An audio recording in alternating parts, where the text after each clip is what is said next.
Hello students, मैं हूं अमित और आज की इस क्लास में हम सीखेंगे पीएचपी का chapter number 1 introduction to PHP को। तो चलिए इस वीडियो को स्टार्ट करते हैं।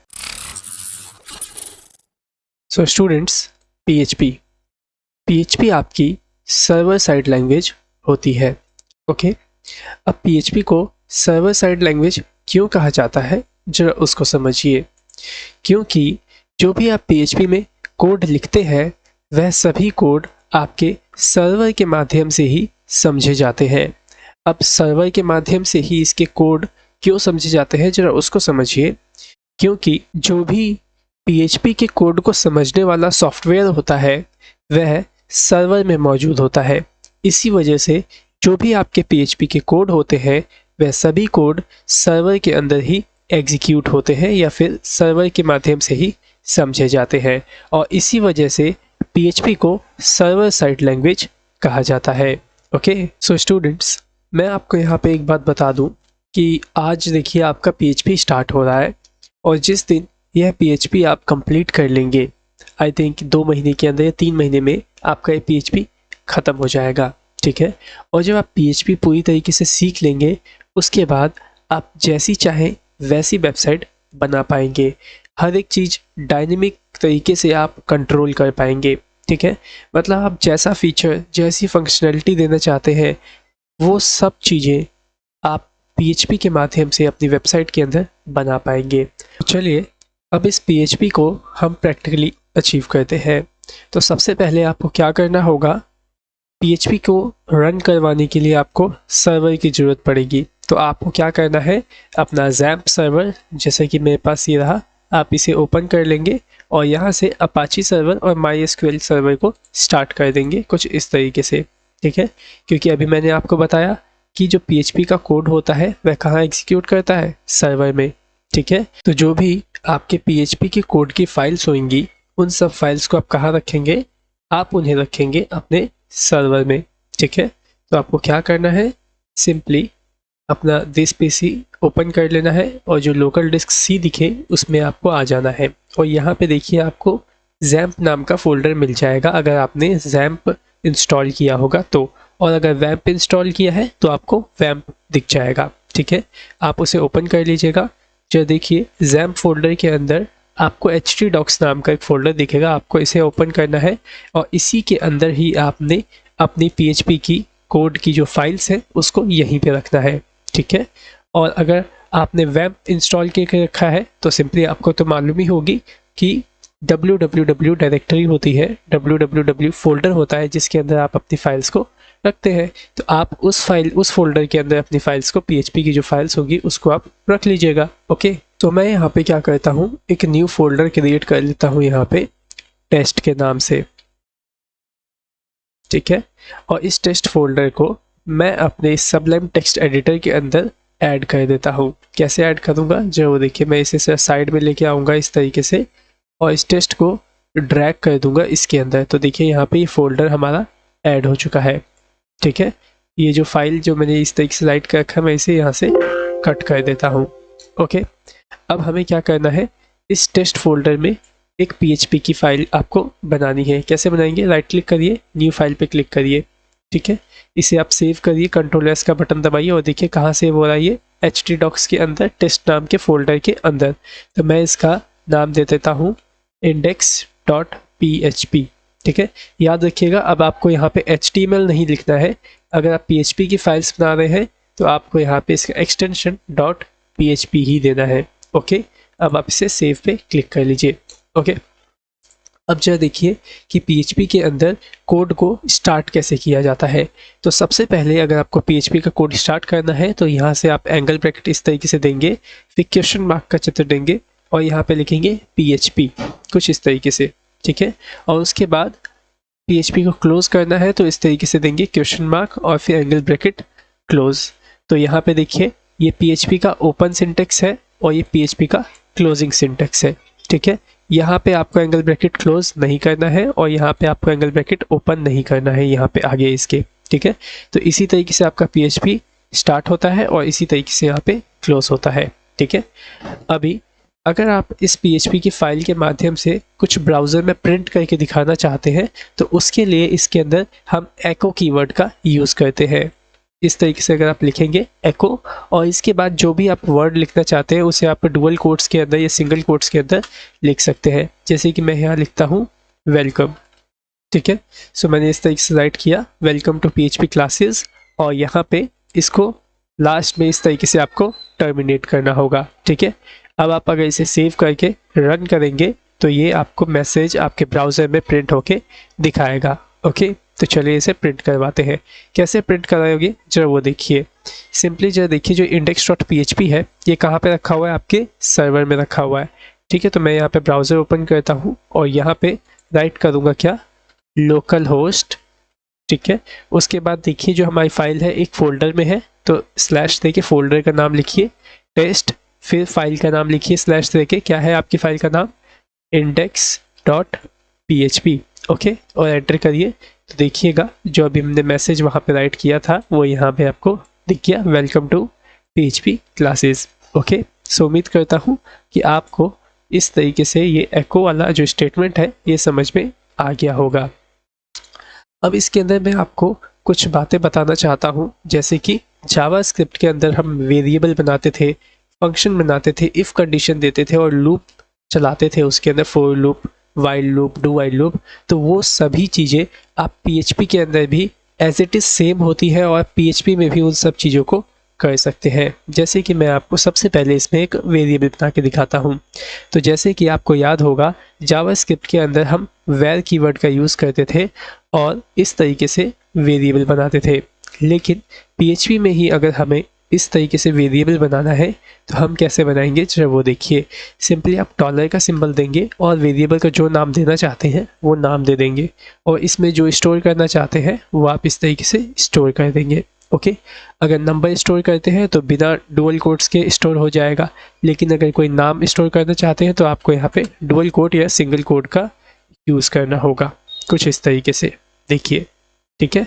अभी मैं यहाँ पे क्या करता हूँ, सिंपली नंबर ही स्टोर कर देता हूँ, जैसे 3 इसमें स्टोर कर दिया और यहाँ पे b नाम का एक वेरिएबल बना लेता हूँ जिसमें मैंने 8 स्टोर कर लिया।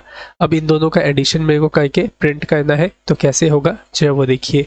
मैं यहाँ पे एक और वेरिएबल बनाता हूँ c के नाम से और इसमें कर देता हूँ $a प्लस $b, ठीक है। तो यहाँ पे देखिए जावास्क्रिप्ट के अंदर हम क्या करते थे, जब एक बार वेरिएबल हम डिक्लेयर कर लेते थे तो सिर्फ वेरिएबल का नाम ही हम आगे लिखते थे। जैसे कि अगर मेरे को यहाँ पे करना होता जावास्क्रिप्ट पे तो मैं क्या करता, इस तरीके से लिखता c = a + b, ऐसे लिखता, ठीक है। ये जावास्क्रिप्ट के अंदर ऐसे होता है, लेकिन PHP के अंदर जिस तरीके से आपने डॉलर दे करके अपना वेरिएबल का नाम लिखा है उसी नाम को, पूरे नाम को ही आपको यहाँ पे यूज़ करना होता है डॉलर के साथ ही। ओके, तो मैं इसे जो है डिलीट कर देता हूँ और इस C को प्रिंट करता हूँ, ठीक है। तो यहाँ पे प्रिंट कैसे करेंगे, C को एको कीवर्ड का यूज़ करेंगे और इसके आगे $C इस तरीके से लिख कर टर्मिनेट कर देंगे। एको के बाद ना आपको कोई = देना है ना ही कोई ब्रैकेट स्टार्ट करना है, सिंपल इसी तरीके से लिखना है। अब आप इसे सेव करके रन करिए, देखिए क्या आंसर आता है। तो यहाँ पे देखिए 11 आंसर आ गया एडिशन होकर के, ठीक है। उम्मीद करता हूँ आपको समझ में आ गया होगा कि वेरिएबल किस तरीके से बनाना होता है। ओके, तो चलिए अब हम सीखेंगे PHP में फंक्शन कैसे बनाते हैं। सो उम्मीद करता हूँ कि आपको जावास्क्रिप्ट वाले फंक्शंस पता होंगे कि जावास्क्रिप्ट के अंदर फंक्शन किस तरीके से बनाए जाते हैं। अगर आपको जावास्क्रिप्ट में फंक्शन बनाना आता है तो समझिए कि आप PHP में भी फंक्शन बनाना सीख गए, ठीक है। तो यहाँ पे PHP में फंक्शन कैसे बनाना चाहिए वो देखिए। सबसे पहले आपको फंक्शन कीवर्ड का यूज़ करना है, उसके बाद फंक्शन का नाम और उसके बाद पैरेंथेसिस, और इसके बाद आपको फंक्शन का जो बॉडी होता है उसको बना लेना है कुछ इस तरीके से कर्ली ब्रैकेट से।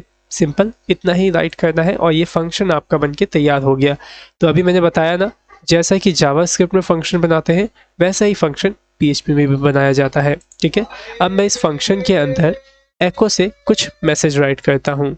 ओके, जैसे मैंने इसमें राइट किया वेलकम मैसेज को,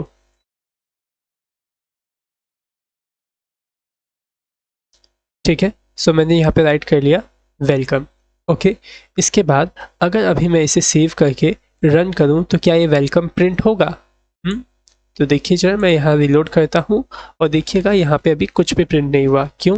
क्योंकि अगर आप इस वेलकम को प्रिंट करवाना चाहते हैं तो आपको इस फंक्शन को कॉल करना होगा। ठीक है, तो देखिए मैं यहाँ पे फंक्शन को कॉल कर लेता हूँ, डेमो को इस तरीके से सिंपली सेव करके। अब आप इसे रन करिए तो देखिएगा ये आपका जो फंक्शन है कॉल हो जाएगा।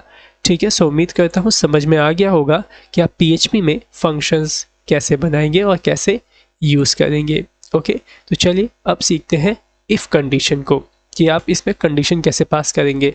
तो जैसे कि मैंने आपको बताया सारी चीज़ें सेम है। अगर आपने अच्छे से जावास्क्रिप्ट पढ़ी है तो PHP में भी आपको कोई भी दिक्कत नहीं होने वाली है।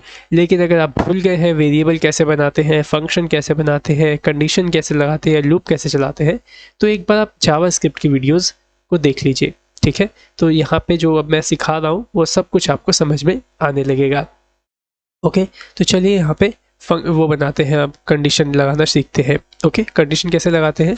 इफ़ कंडीशन लगाते हैं यहाँ पे, जैसे मैंने लिखा इफ़ 2 इक्वल्स टू 2, क्या 2 के बराबर है? यस, अगर है तो सिंपली यहाँ पे हम एको में राइट करवा देंगे करेक्ट। ओके, इस तरीके से।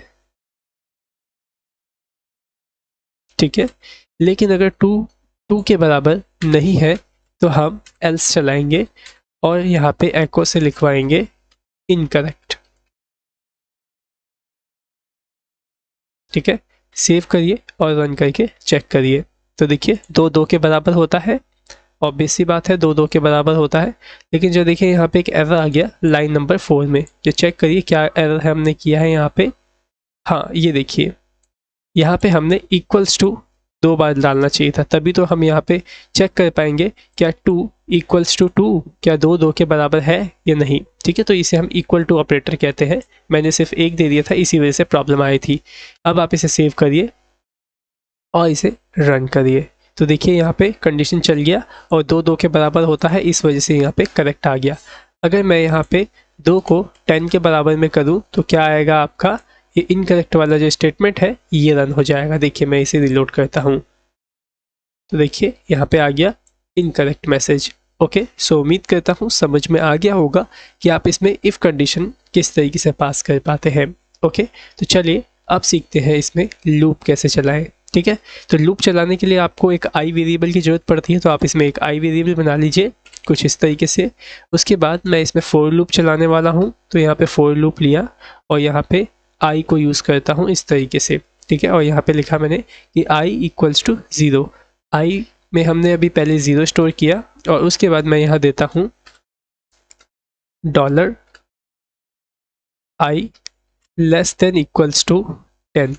ठीक है, मतलब मैं अपना जो लूप है वो 10 बार चलाना चाहता हूँ और जो मेरा आई है इसके अंदर इंक्रीमेंट ऑपरेटर यहाँ पे पास कर देता हूँ और यहाँ पे बॉडी पाथ दे देता हूँ फॉर लूप की। ठीक है, तो यहाँ पे मेरा आई है।